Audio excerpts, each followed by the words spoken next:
How's it going, everyone? Coming to y'all with yet another knife review, and this one is a bit of an odd one.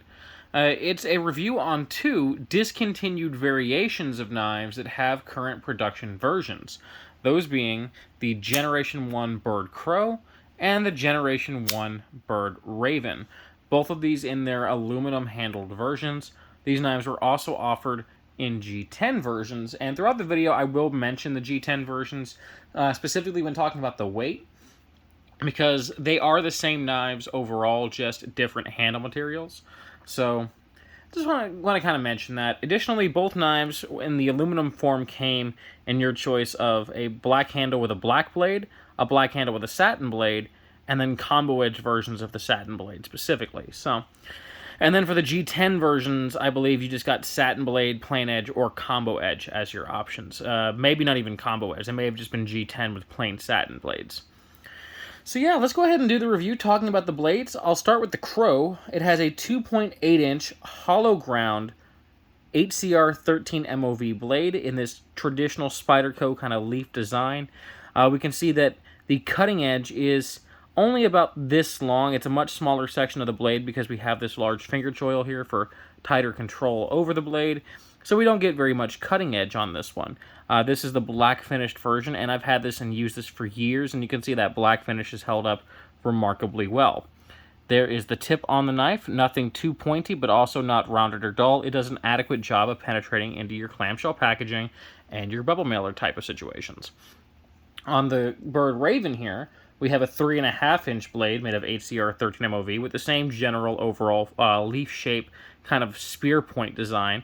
And these really are both like leaf spear points because we have this false upper swedge here, but it is an clipped blade design. So it's very unique to Spyderco in the way that they like to make their blade designs. Essentially, it's just the exact same blade as this, but longer. This one being a satin finished. Also hollow ground, in case I didn't mention that already. Also in HCR 13 MOV. And here's the serrations on this model, which admittedly I don't like. The serrations on these Byrd knives are just not great. They're kind of rough. Yes, they will cut, but they will also tear if they are not razor sharp. So not a huge fan of the serrations. Tip on this one, also adequately sharp. A little more rounded than the Crow, but still very functional and very serviceable. And I have used it for penetrating into clamshell packaging. So that is the blades on these Model 1 Raven and Crow models. Or Generation 1 Raven and Crow models, I should say. Deployment and lockup, they both deploy via the Comet hole that you see here. And Byrd knives still have the Comet hole, albeit it's been changed a little bit. Some people say they don't like the way it looks. I'm actually personally very much okay with it. A thumb hole is a thumb hole, and it really doesn't make too much difference as long as I have enough access to it and I can easily dig the fat of my thumb in to get a nice swift deployment like you're seeing here.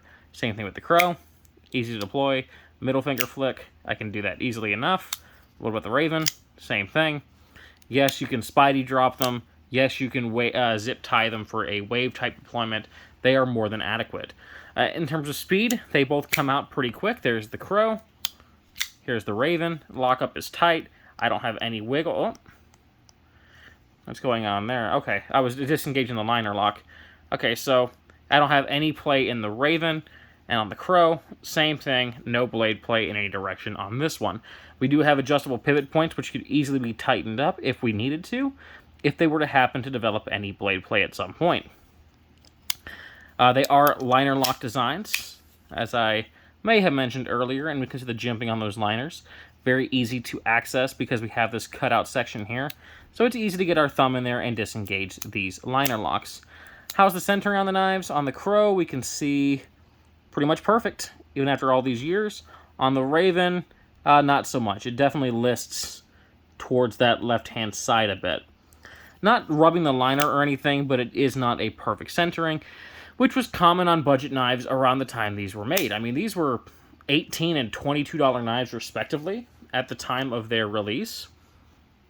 And, keep in mind, this was around 12, 13, maybe 14 years ago. Actually, yeah, it would have been closer to 13 or 14 years ago. And centering wasn't super common on lower price knives at the time, even the better ones at that time frame.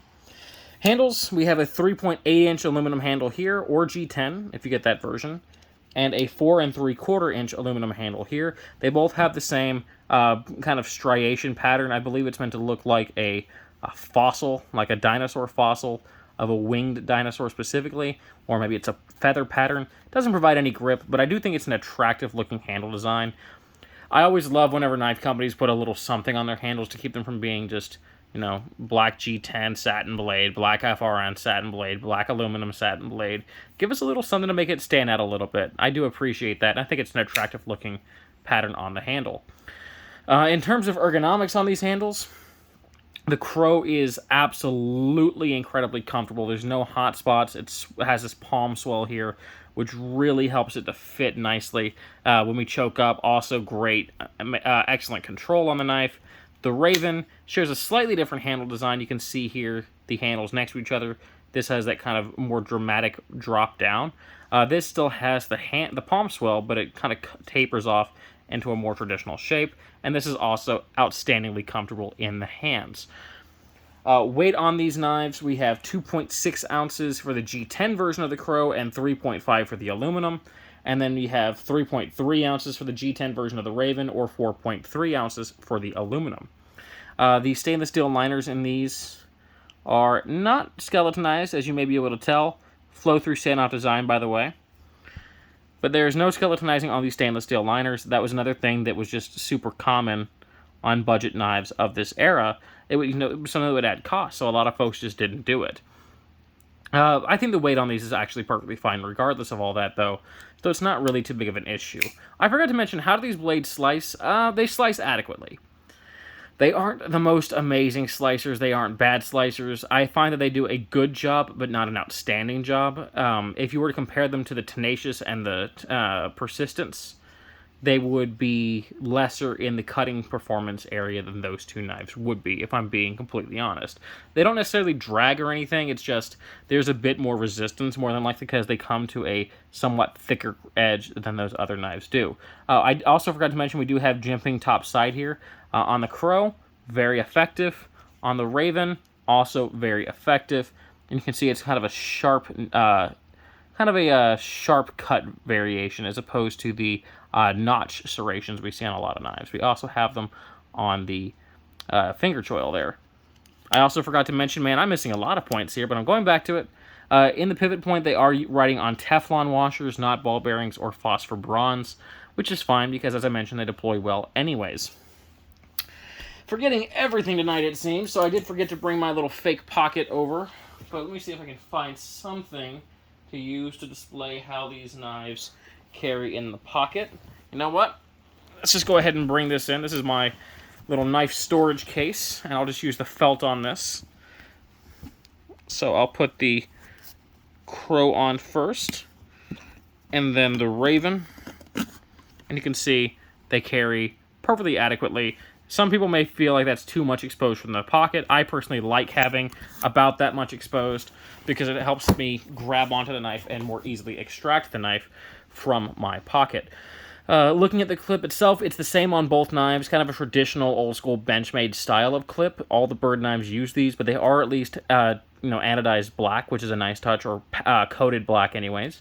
So they blend in seamlessly to the handle. Most knives at this time period, and even today, will randomly use satin clips, even if it's a black design. So I do like seeing that. It is two-way positionable for tip-up or tip-down right-hand carry. No left-hand options on either of these, unfortunately. So these are pretty much what you see is what you get.